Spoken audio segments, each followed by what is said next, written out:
Quel sera l'avenir des Girondins de Bordeaux?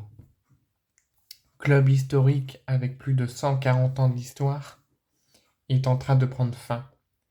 Les Girondins de Bordeaux, qui ont réussi à se maintenir en Ligue 2 la saison dernière tant bien que mal avec beaucoup de difficultés et beaucoup de grèves et de tensions avec les supporters, Bordeaux et son coach ont réussi à se maintenir sportivement en Ligue 2 la saison dernière. Ils vont essayer cette saison, enfin, avaient l'objectif d'essayer cette saison en Ligue 2 de faire une meilleure saison que l'an passé, essayer de réduire les erreurs et les difficultés. Et ça va être compliqué, voire même impossible, mais essayer de changer la totalité des difficultés et faire une meilleure saison. Et pourquoi pas remonter dans l'élite. Donc la question qu'on va se poser, Bordeaux va-t-il survivre ou Bordeaux va-t-il disparaître? Donc certains supporters des Girondins de Bordeaux et notamment des habitants même certes ne regardent pas le foot, ne sont pas fans et ne sont pas supporters, ils sont fans du club historique qu'est les Girondins de Bordeaux. Donc certains supporters et aussi les fans se ruent dans toutes les boutiques officielles des Girondins de Bordeaux pour acheter tout ce qu'ils peuvent acheter des Girondins de Bordeaux, dont des maillots à je ne sais pas combien d'euros. Tellement que l'État de Bordeaux prend beaucoup d'impact sur la ville et ses habitants, mais aussi sur les supporters. Ils ont peur que demain on dise où est Bordeaux? Bordeaux va-t-il disparaître et dire adieu au football français? C'est ça la question qu'on se pose. C'est comme si c'était pareil pour l'AS Saint-Etienne, qui eux ont des bons propriétaires, ont été rachetés et ont réussi à monter en Ligue 1 la saison passée. Bordeaux, ça fait 2 ans qu'ils sont en Ligue 2, là ils chutent en National, ils ne sont pas rachetés, donc ils vont de plus en plus vers le bas du football, et ils sont de plus en plus en train de couler. Donc, il y a une grosse inquiétude autour du club, une grosse inquiétude dans la ville même, à ses habitants et à ses supporters. Donc là, l'état est très catastrophique et très chaotique et très triste autour du club, mais autour du peuple ciel et marine. Donc, on va parler de notamment ce rachat qui devait avoir lieu depuis plusieurs semaines par le Fenway Sport Group.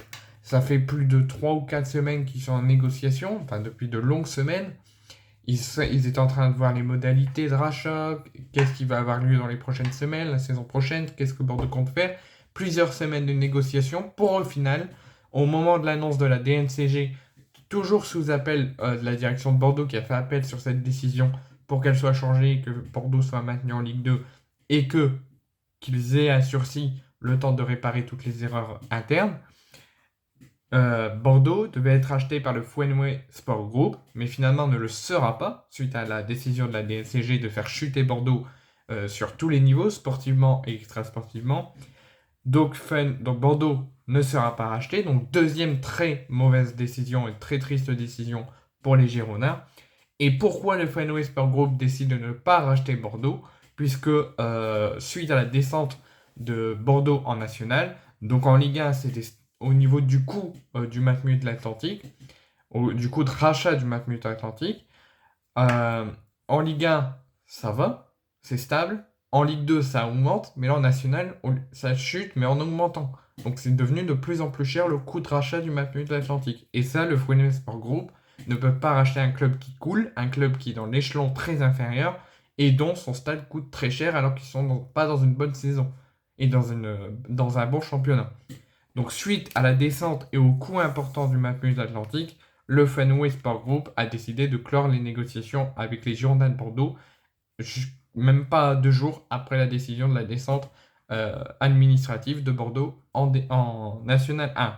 Et aussi, suite à l'augmentation, c'est tout suivi d'une augmentation du coût économique du football français avec tout ce qui se passe au monde international qui prend des impacts sur le club et au coût des finances de tous les clubs français en ce moment. Et aussi, tellement qu'il y a de points négatifs à Bordeaux, le coût important du stade de Ligue 1 à National qui augmente alors que Bordeaux, le coût du stade ne devrait pas augmenter comme Bordeaux est en National. Donc ça, le groupe n'est pas d'accord. d'acheter un club alors que son stade coûte des millions et des millions et que Bordeaux étant l'échelon très inférieur, l'économie des finances des clubs français qui va augmenter d'année en année, et aussi que Bordeaux étant en plus d'un état sportif, enfin plus extra-sportif très mal, Bordeaux a un déficit financier structurel de plus de 140 millions d'euros. Donc c'est beaucoup. Donc là, tous ces points négatifs, le déficit financier, le coût important qui va augmenter de saison après saison des finances des clubs français, et le coût important du stade suite à la descente en nationale, bah Bordeaux, le Fenway Sport Group se dit on veut acheter un club ambitieux, structurel et compétitif. Mais si Bordeaux a un déficit financier qui va être compliqué pour le mercato, avec le stade qui va augmenter suite à la descente, et suite à cette descente qui peut encore changer mais qui est officielle, bah le groupe ne veut pas le racheter.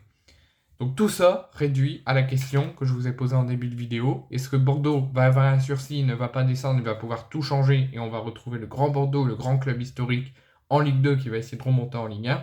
Ou est-ce qu'on va tous pleurer parce que Bordeaux va nous quitter, va disparaître et on ne les reverra plus? Notamment, je pense à un match en particulier, les Saint-Étienne-Bordeaux, les matchs totalement historiques depuis le début du football français.